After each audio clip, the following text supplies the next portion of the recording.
Good morning doctor Saxena साहब और आफ्ताब साहब, दोनों को मैं साथ में गुड मॉर्निंग कर रहा हूँ क्योंकि अभी दोनों ही मेरे लिए अजीज़ हो और दोनों मेरे दो हाथ है ना, और आँख है दोनों मेरे। आज मैं आपको बताऊँगा, मेरा शीर्षक है पढ़े लिखे educated MBS and about doctor बेरोज़गार। फिर से सुनो मैं क्या बोल रहा हूँ। पढ़े लिखे MBBS MD and about doctor बेरोज़गार, उसका मैं आपको जीता जागता उदाहरण दूंगा।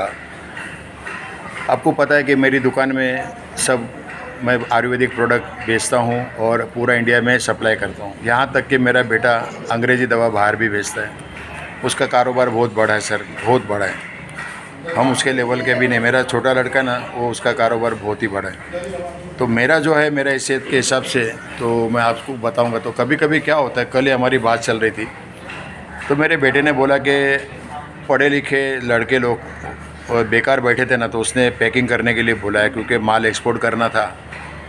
तो जब पैकिंग करने को बुलाया ना, तो 6 लड़के आए और सब हमारे मुंबई महाराष्ट्र 6 लड़के थे, पढ़े लिखे यंग और सारे बैचलर।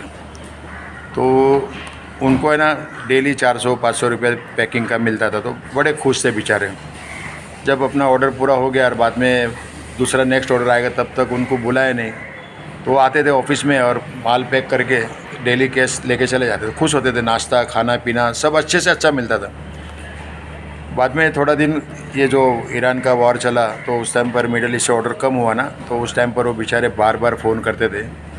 कल मेरे बेटे ने बताया कि डैडी, वो लोग बेचारे बोलते थे सर काम है क्या, काम है क्या। तो बोला आप लोग कुछ करते नहीं? बोला नहीं सर, हम लोग बेकार है, कुछ जॉब नहीं है। तो बोला कितना पढ़े हो? तो कोई बोलता मैं MBBS है, कोई बोलता मैं MD हूँ।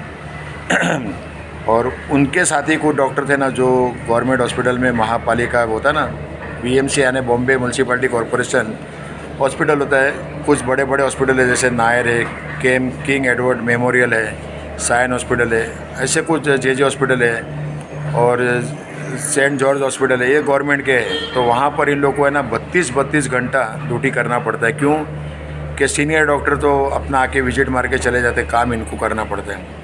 तो लोग बोलते हैं कि हम लोग को इतना स्ट्रेस रहता है, इतना मगजमारी, इतना सब कुछ करने के बाद भी कभी कभी पेशेंट ठीक नहीं होता है, कभी कभी उसकी डेथ हो जाती है ना, तो सीनियर डॉक्टर तो चले जाते हैं, हमको मार भी खाना पड़ता है और बिल भी हमारे पर ही फटता है। तो बोला क्या फ़ायदा, हमारे माँ बाप ने इतना पढ़ा है, आज हमको जॉब भी नहीं मिलता है, 35,000 की जॉब भी नहीं मिलती है।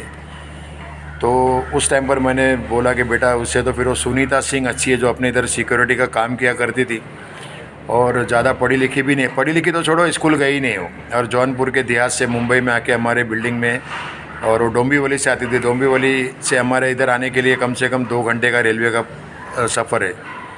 और वो लड़की काम पे डे नाइट ड्यूटी करती थी। तो उसको मैंने अपना ये नेटवर्क मार्केटिंग दिखा था। लोग कभी कभी नाक मुँह चढ़ाते ना, MLM क्या है, नेटवर्क मार्केटिंग क्या है।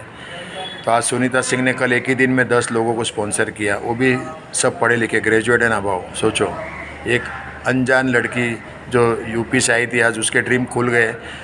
हर 3 महीने में 7 स्टार होटल में जाती है, 2-3 दिन फ्रेश होके आती है। और पहले लोकल ट्रेन में जाती थी और बेचारी टिकट भी नहीं ले पाती थी और किसी को पैसा दे के अपना सफ़र करती थी लोकल जनरल डब्बे में। आज वो फर्स्ट AC में जाती है और आराम से सफ़र करती है, और अभी तो बैंकॉक भी जा रही है। एक ऐसी लड़की जो बम्बई में आई थी और गेट खोलने का काम किया करती थी, तो आज वो डॉक्टर से तो वो ज़्यादा सुखी है। मैं किसी डॉक्टर का ईगो हर्ट नहीं करना चाहता हूँ, क्योंकि उसने ज़िंदगी के अनमोल समय कॉलेज में बिताए और उसके माँ बाप ने करोड़ों रुपया खर्चा किया है और उसको डिग्री दिलाया। कितनी आशा रहती है डॉक्टर बनने के बाद कि अब मेरा लाइफ सेट हो जाएगा, मैं सेटल हो जाऊँगा।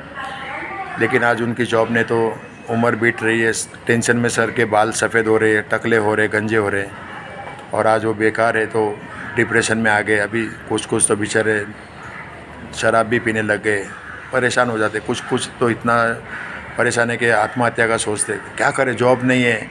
उनकी भी कुछ ज़िंदगी, उन्होंने सोचा था कि हम इतना पढ़े लिखेंगे तो हमारी लाइफ बन जाएगी, सेट हो जाएगी, लेकिन कुछ नहीं हुआ। तब कितना अफसोस होता है। उससे तो फिर मैं अपने आप को धन्य समझता हूँ कि मैं एक छोटा सा दुकानदार हूँ, लेकिन मुझे समझ में आ गया कि मैंने 74 में एक पिक्चर देखी थी मनोज कुमार की, डिग्री उसकी क्या वैल्यू है। नौकरी अच्छी मिली तो डिग्री, नहीं तो किस्मत बिगड़ी है ना। तो यही बात मैं डॉक्टर साहब आपसे कहना चाहता हूँ कि आज पढ़े लिखे MBBS एंड MD डॉक्टर बेरोज़गार है तो ग्रेजुएट की क्या वैल्यू है। और इंजीनियर है ना, इंजीनियर और एक कड़िया में कोई फ़र्क नहीं है सर, कोई फ़र्क नहीं। एक ऑटो रिक्शा वाला भी इंजीनियर से अच्छा कमा लेता है। एजुकेशन को मैं पुट डाउन नहीं करूँगा, लेकिन इतना एजुकेशन लेने के बाद भी जब अच्छी ज़िंदगी नहीं जी सकते और उनके कौन शादी करेगा आप बताओ, जब उसके पास इनकम नहीं। आज हर लड़की सोचती है कि इसका बैंक बैलेंस कितना है ना। काली गोरी लड़की हो, लड़का भी कैसा भी हो, कितना भी हैंडसम हो, लेकिन कड़का हो तो उससे कोई शादी नहीं करता है।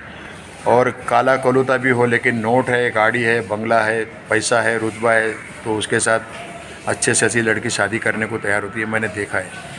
ये ज़िंदगी की कड़वी सच्चाई है जो मैं आपके साथ आज बयान करता हूँ सक्सेना साहब, क्योंकि मैं कोई फालतू बात नहीं करता हूँ। कल मेरे को जब वो बात किया ना मेरे बेटे ने मेरे बेडरूम में आके, तो मेरी वाइफ और हम लोग हक्का बक्का रह गए। और उसके बाद में मैं ना 2-2:30 बजे तक सोचते रह गया कि आज अपना देश में क्या हो रहा है। इसीलिए देखो पहले यहाँ से एब्रॉड चले जाते थे, अभी वहाँ पर भी कोई वैल्यू नहीं, क्योंकि वहाँ से भी निकाला जा रहा है। बेकारी चारों बाजू आ गई, मंदी चारों तरफ है। इसके लिए मैं ये जो बिज़नेस कर रहा हूँ ना, वो बहुत शानदार है। एक तो छोटी सी रकम, ना दुकान खोलना, ना कोई कॉम्पिटिटर, ना डोर टू डोर जाके किसी को बेचना, हाजी हाजी करने की ज़रूरत नहीं है ना। इतना अच्छा बिज़नेस है तो फिर ये क्यों ना करें। ठीक है, अभी मेरा नमाज़ का टाइम हो रहा है, मैं बाद में बात करूँगा। Thank you very much, love you sir, love you.